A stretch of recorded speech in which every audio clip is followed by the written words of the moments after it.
ಇಲ್ಲಿ ಅನುಕಂಪ ಏನಿಲ್ಲ. ಈಗ ಅನುಕಂಪ ಮೈನಾರಿಟೀಸ್ ಮೇಲೆ ಇದೆ. ಯಾರ್ಯಾರು ಕುಡಿಯೋ ಮೈನಾರಿಟಿ ಕುಡಿಯೋರಿಗೆ ಅನ್ಯಾಯ ಆಗಿದೆ. ಈ ಕ್ಷೇತ್ರ ಮೈನಾರಿಟಿ ಕ್ಷೇತ್ರ, ಅಲ್ಪಸಂಖ್ಯಾತರ ಮತ ಬ್ಯಾಂಕ್ ಕಾಂಗ್ರೆಸ್ಗೆ ಸ್ಟ್ರಾಂಗ್ ಇದೆ. ಹಾಗಾಗಿ ಕಾಂಗ್ರೆಸ್ಗೆ ಕಾಂಪಿಟೇಷನ್ ಇರುತ್ತೆ. ನೀವು ಚೀಫ್ ಮಿನಿಸ್ಟರ್ ಮಾಡ್ರಿ ಡೈರೆಕ್ಟ್ ಆಗಿ, ನಮ್ದೇನು ಅಬ್ಜೆಕ್ಷನ್ ಇಲ್ಲ. ಈ ಡಸಂಟ್ ಹ್ಯಾವ್ ಪೊಲಿಟಿಕಲ್ ಮೆಚುರಿಟಿ. ನೀವೇ ನಿಂತು ಮೈನಾರಿಟಿ ಕೊಡಿಸಿ, ನೀವು ಗೆಲ್ಸಿ, ಅವತ್ತು ನೀವು ಲೀಡರ್ ಆಗ್ತಾರೆ. ಈಗ ಯಾರಾದ್ರೂ ನಾನು ಅವ್ನಿಗೆ ಹೊಡೆದು ಬರ್ತೀನಿ, ನಾನು ಸೂಸೈಡ್ ಮಾಡ್ಕೊಂತೀನಿ, ಮಾಡ್ಕೊಳ್ಳೋದು ಯಾರು ಹೇಳಲ್ಲ. ರಾಜೀನಾಮೆಯಲ್ಲಿ ಕೊಟ್ಟು ಬಂದು ನನ್ನ ಮಗನಿಗೆ ಟೀಟ್ ಕೊಟ್ರೆ ರಾಜೀನಾಮೆ ವಾಪಸ್ ತಗೋತೀನಿ, ಇಲ್ಲ ನಾನು ರಾಜೀನಾಮೆ ಅಕ್ಸೆಪ್ಟ್ ಮಾಡಿ ಅಂತ. That is political challenge. ಟೀಟ್ ಕೊಡ್ರಿ ಅಂತ ಕೇಳೋ ಪರಿಸ್ಥಿತಿ ಬಂತಲ್ಲ, that is the victory of the democracy. ನೀವು ಸಣ್ಣ ಆಗ್ಬೇಕಲ್ವಾ? ಅದು ಒಂದು ಉತ್ತಮ ಆಹಾರದಿಂದ ಸಣ್ಣ ಆಗ್ಬೇಕಲ್ವಾ? ಪ್ರತಿದಿನ ನಮ್ಮ ಜೀನಿ ಸ್ಲಿಮ್ ನ ಯೂಸ್ ಮಾಡಿ ಯಾವುದೇ ಸೈಡ್ ಎಫೆಕ್ಟ್ ಇಲ್ದಂಗೆ ನೀವು ಸಣ್ಣ ಆಗ್ತೀರಾ.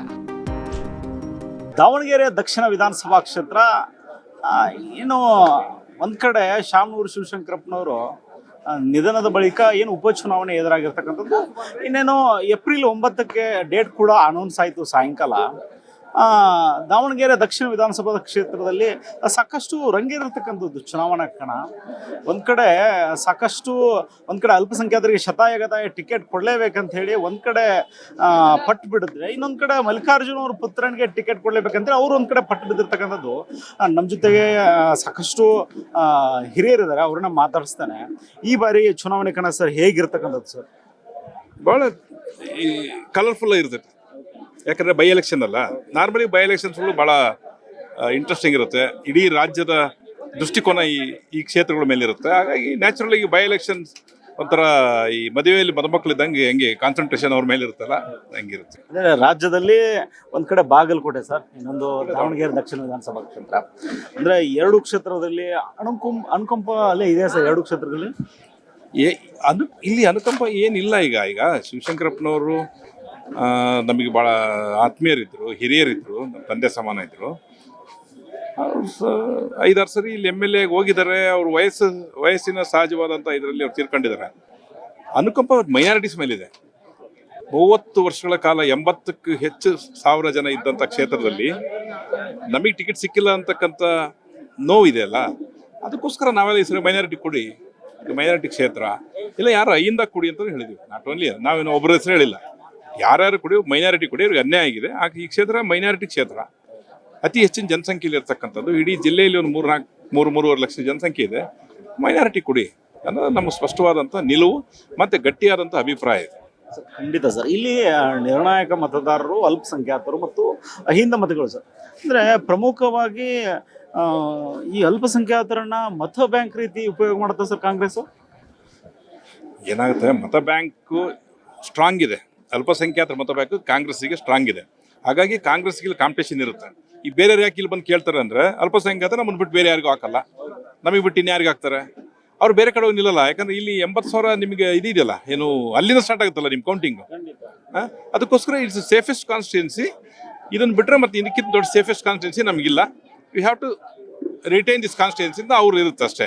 ನಾವೇನು ಹೇಳ್ತಾ ಇದ್ವಿ, ಆಯಿತು 30 ವರ್ಷ ಮಾಡಿದಿರಿ, ಮನೆಯಲ್ಲಿ 2-3 ಜನ ಇದ್ದೀರಿ, ನೀವು ಬಿಟ್ಟುಬಿಡಿ ಸಾಕು. ಹುಡುಗ ಇನ್ನು ಸಣ್ಣನಿದ್ದಾನೆ, ಇನ್ನು ರಾಜಕೀಯ ಜ್ಞಾನ ಬರಲಿ, ಕಾರ್ಪೊರೇಷನ್ ಎಲೆಕ್ಷನ್ ನಿಲ್ಲಿಸ್ಬಿಟ್ಟು ಒಂದು ಸ್ವಲ್ಪ ಪಳಸ್ರಿ, ಒಂದು 10 ವರ್ಷ, ಆಮೇಲೆ ನೀವು ಚೀಫ್ ಮಿನಿಸ್ಟರ್ ಮಾಡಿರಿ ಡೈರೆಕ್ಟ್ ಆಗಿ, ನಮ್ದೇನು ಅಬ್ಜೆಕ್ಷನ್ ಇಲ್ಲ.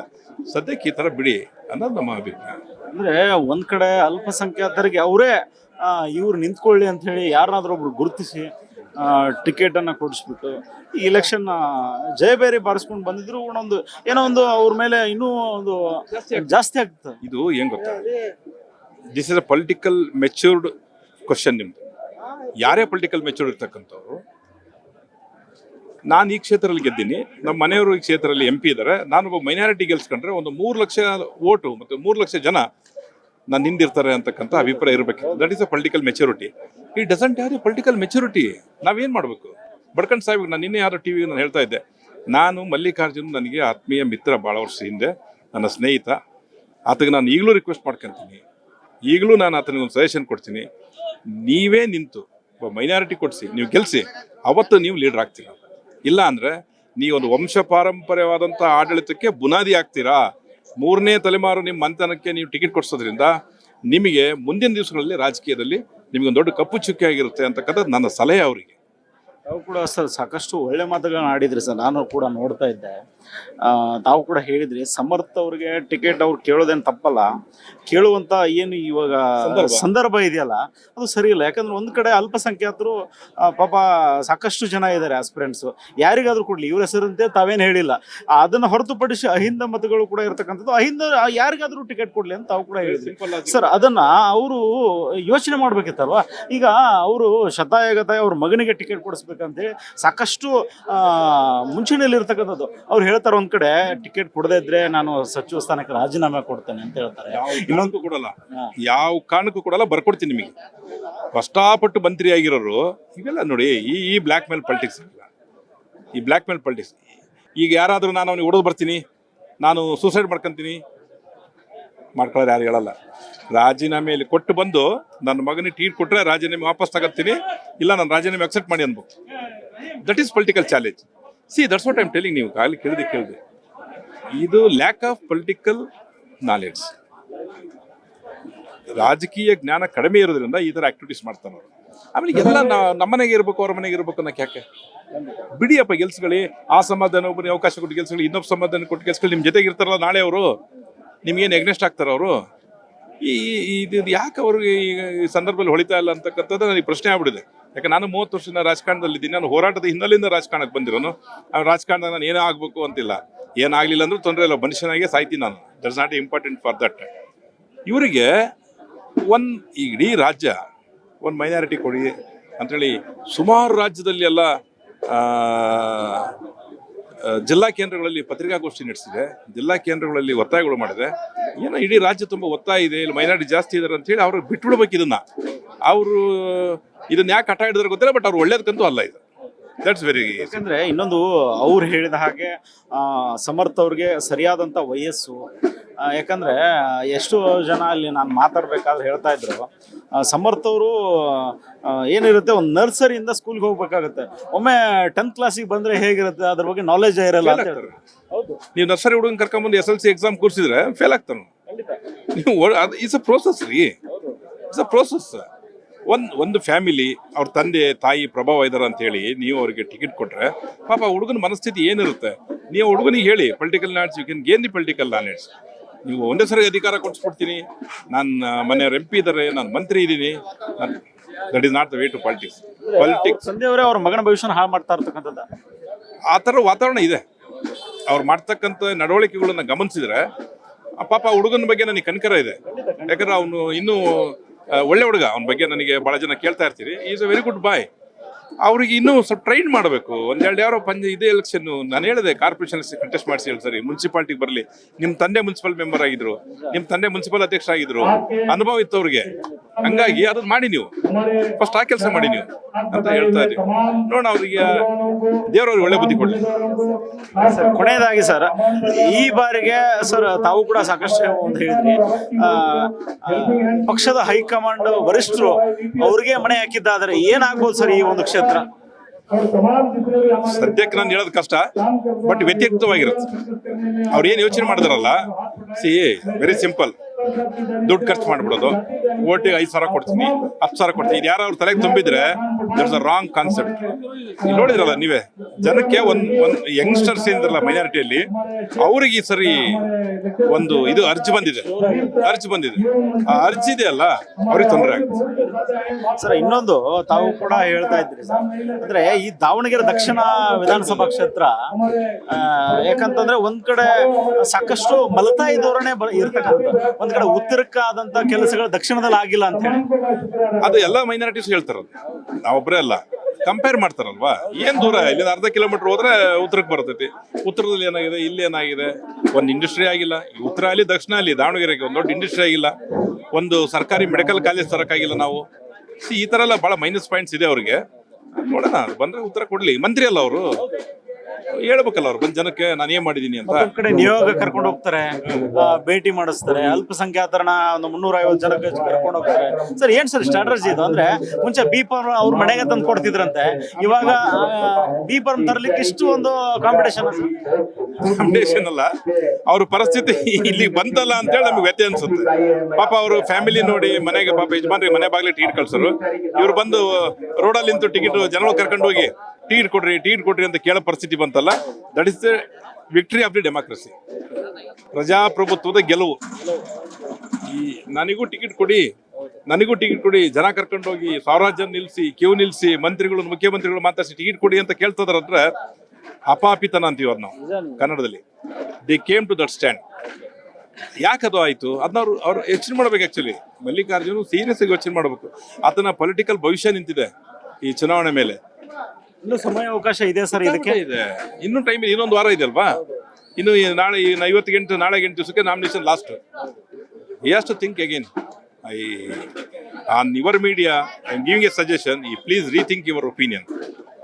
ಬೇರೆ ಅವಕಾಶ ಮಾಡಿಕೊಡಿ, ಯಾರಿಗೋ ಮಾಡಿಕೊಡಿಯಪ್ಪ, ನಾವೇನು ಇಂಥವ್ರಿಗೆ ಕೊಡಿ ಅಂತ ನಾನು ಹೇಳಿಲ್ಲ. ಫಾಸ್ಟ್ ಪಂಚರ ಕರಿ ಕೊಡ್ರಿ, ಮಂಡಕ್ಕಿ ಬಟ್ಟೆಯಲ್ಲಿ ಕೆಲಸ ಮಾಡೋ ಕೂಲಿ ಕೊಡ್ರಿ, ಯಾವನೊಬ್ಬನು ಕೊಟ್ಟು ಗೆಲ್ಸಿದೀವಿ ಅಂತ ಹೇಳ್ಬೇಕು. ಆ ಶಕ್ತಿ ಇರಬೇಕು, ದಟ್ ಇಸ್ ದ ಲೀಡರ್ಶಿಪ್. ನಾನು ನಿಲ್ಸಿ ಗೆಲ್ಸ್ತಾ ಇದ್ದೀನಿ ಅಂತ ಹೇಳಿ, ಇದು ನನಗೆ ಕೊಟ್ರೆ ಮಾತ್ರ ಗೆಲ್ತೀವಿ, ಇವ್ರಿಗೆ ಕೊಟ್ರೆ ಸೋಲ್ತೀವಿ ಅಂತಂದ್ರೆ this are all wrong concept. This not A democracy. ಪ್ರಜಾಪ್ರಭುತ್ವ ಅಲ್ಲ. ನೀವು ಮಂತ್ರಿಗಳಾಗಿ ನೀವು ಕೊಡಿ ಸರ್, ನಾವು ಯಾರಿಗೋ ಒಬ್ರು ಸೇರಿಸಿ ಗೆಲ್ಸ್ತೀವಿ ಅಂತ ಹೇಳ್ಬೇಕಿತ್ತು. ದುರಂತ ಹೇಳ್ತಾ ಇಲ್ಲ. ಅವ್ರೇಕೋ ಮಗನ ಭವಿಷ್ಯನ ಈಗಲಿಂದನೇ ಶುರು ಮಾಡೋಣ ಅಂತ ಯೋಚನೆ ಇದ್ದಾರೆ.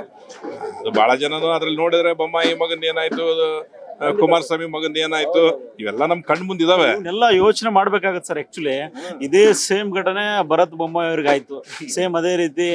ಯಾಕಂದ್ರೆ ಏನಾಗುತ್ತೆ ಸರ್, ಇವನ್ನೆಲ್ಲ ಅವರು ಯೋಚನೆ ಮಾಡಿ ನಿರ್ಧಾರ ತೆಗೆದುಕೊಳ್ಬೇಕಾಗತ್ತೆ. ಈಗ ಇಷ್ಟೆಲ್ಲ ತಾವು ಕೂಡ ಹೇಳ್ತಾ ಇರ್ತಕ್ಕಂಥದ್ದು ಇನ್ನೂ ಯೋಚನೆ ಮಾಡ್ಲಿಕ್ಕೆ ಸಾಕಷ್ಟು ಸಮಯ ಇದೆ. ಯೋಚನೆ ಮಾಡ್ಕೊಂಡ್ರೆ ಅವರ ಒಂದು ಮಗನ ಭವಿಷ್ಯ ಕೂಡ ಒಂದು ಕ್ಷಣದಲ್ಲಿ ನಿರ್ಧಾರ ತಗೋಬಹುದು. ಒಂದೇ ಒಂದು ಕ್ಷಣ ಸಾಕು ಬುದ್ಧಿವಂತಿಕೆಯಿಂದ. ಅವ್ರ ತಂದೆಯರಿದ್ದ ಕಾಲದಲ್ಲಿ ಇವತ್ತು ತಂದೆಯವ್ರ ಸತ್ತು 3 ತಿಂಗಳಿಗೆ ಎಷ್ಟು ವ್ಯತ್ಯಾಸ ಆಗಿದೆ, ಅವ್ರ ಎಗ್ನೆಸ್ಟ್ ಎಷ್ಟು ಒಪಿನಿಯನ್ ಕ್ರಿಯೇಟ್ ಆಗ್ತಾ ಇದೆ, ಅದನ್ನ ನಾವು ಅರ್ಥ ಮಾಡ್ಕೋಬೇಕು. ಅದು ಯಾಕೆ ಅರ್ಥ ಆಗ್ತಿಲ್ಲ ನನಗಂತೂ ಅರ್ಥ ಆಗಿಲ್ಲಪ್ಪ. ಪೊಲಿಟಿಕ್ಸ್ ಅಲ್ಲಿ give and take policy, caring and sharing. ನೀ ನನಗೆ ಕೇರ್ ಮಾಡಿದ್ರೆ, ನನಗೆ ಶೇರ್ ಮಾಡಿದ್ರೆ ನಾನು ನಿನ್ ಕೇರ್ ಮಾಡ್ತೀನಿ. ಕೊಟ್ಟು ತಗೋಬೇಕು. ದಿಸ್ ಇಸ್ ಪೊಲಿಟಿಕ್ಸ್ ರೀ. ಎಲ್ಲ ನಾನು ಒಬ್ಬನಿಗೆ ಎದ್ಬಿಡ್ಲಿ ಅಂತ ಅಂದ್ಬಿಟ್ರೆ ನಾನು ಒಬ್ಬನೇ. ಎಷ್ಟು ತಿಂತೀರಾ ನೀವು? 1 kg ಮಾಂಸ ತಿಂತೀರಾ? 1 kg ಅನ್ನ ತಿಂತೀರಾ? ಆಗಲ್ಲ ರೀ. ಮನುಷ್ಯ ಒಂದಕ್ಕೆ ಸಾಕು ಅನ್ನೋದು. ಅಂದ್ರೆ ಈ ಬಾರಿ ದುಡ್ಡು ವರ್ಕ್ ಆಗಲ್ಲ ಅಂತೀರಾ? ದುಡ್ಡು ನೋಡಿ, ಬಡತನ ಇರುತ್ತೆ, ಜನ ದುಡ್ಡಿಗೆ ಆಸೆ ಬೀಳ್ತಾರೆ, ಅದು ನಾನು ಇಲ್ಲ ಅಂತಾನು ಹೇಳಲ್ಲ. ಆದ್ರೆ ಈ ಸರಿ ಜನ ಮೆಚೂರ್ಡ್ ಆಗಿರೋ ಬಡತನ ಇರೋದ್ರಿಂದ ಒಂದು ಸ್ವಲ್ಪ ಜನ ಈಲ್ಡ್ ಆಗ್ಬೋದು. ಇಲ್ಲ ಅಂತ ನಾನು ಹೇಳೋದು ಇದು ಪ್ರಾಕ್ಟಿಕಲ್. ನಾವು 20-30 ವರ್ಷ ನೋಡಿದೀವಿ. ಬಟ್ ಅದು ಒಂದೇ ಚುನಾವಣೆ ಗೆಲ್ಸಕ್ಕಾಗಲ್ಲ. ಸಾಕಷ್ಟು ಅಲ್ಪಸಂಖ್ಯಾತರ ಯುವ ನಾಯಕರು ಕೂಡ ಹೇಳ್ತಾ ಇದ್ರು, ಈ ಬಾರಿ ಅಬ್ಬಬ್ಬ ಅಂದ್ರೆ ನಮ್ಮ ಮುಸ್ಲಿಂ ಸಮುದಾಯದಲ್ಲಿ ಎಷ್ಟು ಜನ ಲೀಡರ್ ಇದ್ದಾರೆ ಅಂತ ಕೇಳ್ತಾರೆ. ಅಬ್ಬಬ್ಬ ಅಂದ್ರೆ 100 ಜನ ಇರ್ಬೋದಪ್ಪ ಅಂತ ಹೇಳ್ತಾರೆ. ಅದಕ್ಕೆ ಅವ್ರು ಹೇಳ್ತಾರೆ, 85,000 ಜನ 100 ಜನದ ಮಾತು ಕೇಳಲ್ಲ ಸರ್, ನಮ್ಗೆ ಏನ್ ತಿಳಿಯುತ್ತೆ ನಾವು ಮಾಡ್ತೇವೆ ಅಂತ ಹೇಳ್ತಾರೆ. ಅಂದ್ರೆ ಅಷ್ಟು ಪ್ರಬಲವಾಗಿ ಅವರು ಮನದಲ್ಲಿ ಇಟ್ಕೊಂಡ್ಬಿಟ್ಟಿದ್ದಾರೆ ಸರ್. ಈ ಬಾರಿ ಶತಾಯಗತಾಯ ಕಾಂಗ್ರೆಸ್ನಿಂದ ಅಲ್ಪಸಂಖ್ಯಾತರಿಗೆ ಟಿಕೆಟ್ ಕೊಡ್ಲಿಲ್ಲ ಅಂದ್ರೆ ನಮ್ಮ ಓಟ್ ನಾವು ಏನ್ ಮಾಡ್ಬೇಕಂತ ನಮ್ಗೆ ಗೊತ್ತಿದೆ ಅಂತ ಹೇಳ್ತಾರೆ. ಡೆಫಿನೆಟ್ ಆಗಿ ನೀವು ಯಾರನ್ನು ಕಂಟ್ರೋಲ್ ಮಾಡಕ್ಕಲ್ರಿ. ಈ ಯಂಗ್ಸ್ಟರ್ಸ್ ನೀವು ಈ ಮೊನ್ನೆ ನೋಡಿ ಒಂದು ಎಕ್ಸಾಂಪಲ್, ಇವ್ರು ಕರ್ಕೊಂಡು ಹೋದ್ರಲ್ಲ, ಒಬ್ಬ ಕಾರ್ಪೊರೇಟರ್ ಮಾತಾಡೋನಲ್ಲ, ಅವ್ರು 3 ದಿವಸ ಮನೆಗೆ ಬಂದಿಲ್ಲ, ಅವ್ರ ಮನೆ ಹತ್ರ ಊಟ ಕಾಯ್ತಾ ಇದಾರೆ. ಗಲಾಟೆ ನೋಡಿದ್ರೆ ನೀವು? ಅವನಿಗೆ ಸೋಷಿಯಲ್ ಮೀಡಿಯಾದಲ್ಲಿ ಫೋಟೋ ಹಾಕಿ, ಚಪ್ಪಲಿ ಹಾರ ಹಾಕಿ, ಗದ್ದಾರ ಅಂತೆಲ್ಲ ಹಾಕಿ ಇಡೀ ರಾತ್ರಿ ಎಲ್ಲ ಕಾದಿದ್ದಾರೆ. ಇವೆಲ್ಲ ಹಾಗೆ ಆಗುತ್ತಿದ್ದು. ಯಾರು ನಿಲ್ಸಕ್ಕಾಗಲ್ಲ ನೋಡಿ. ಇವತ್ತು ಯಾರು ಕಂಟ್ರೋಲ್ ಇಲ್ಲ. ಯಾವ ಹುಡುಗರು ಯಾರ ಮಾತು ಕೇಳಲ್ಲ. ಯೋಜನೆ ಮಾತ್ರ ಯಾರ ಮಾತು ಕೇಳಲ್ಲ. ಅವ್ರಿಗೆ ಒಂದು ಬಂದಿದೆ ಮನಸ್ಸಲ್ಲಿ, ಇವ್ರು ಸುಮ್ಮನೆ ಅನ್ಕೊಂಡಿರ್ಬೋದು. ಇವ್ರು ಸುತ್ತಮುತ್ತ ಕೆಲವು ಚೇಲಗಳು, ಸುತ್ತಮುತ್ತ ಇರೋಂಥ ಈ ಜನ ಅವ್ರಿಗೆ ಏನೋ ಉರಿದುಂಬಿಸಿರ್ಬೋದು. It's not right, it's wrong. He has to think his opinion. He has to think his decision. Change decision is better to him. Yes sir. Thank you sir. Karnataka TV ಜೊತೆ ಮಾತಾಡಿದ್ರಿ. ನಮಸ್ಕಾರ. ನೀವು ಸಣ್ಣ ಆಗ್ಬೇಕಲ್ವಾ? ಅದು ಒಂದು ಉತ್ತಮ ಆಹಾರದಿಂದ ಸಣ್ಣ ಆಗ್ಬೇಕಲ್ವಾ? ಪ್ರತಿದಿನ ನಮ್ಮ ಜೀನಿ ಸ್ಲಿಮ್ನ ಯೂಸ್ ಮಾಡಿ ಯಾವುದೇ ಸೈಡ್ ಎಫೆಕ್ಟ್ ಇಲ್ದಂಗೆ ನೀವು ಸಣ್ಣ ಆಗ್ತೀರಾ.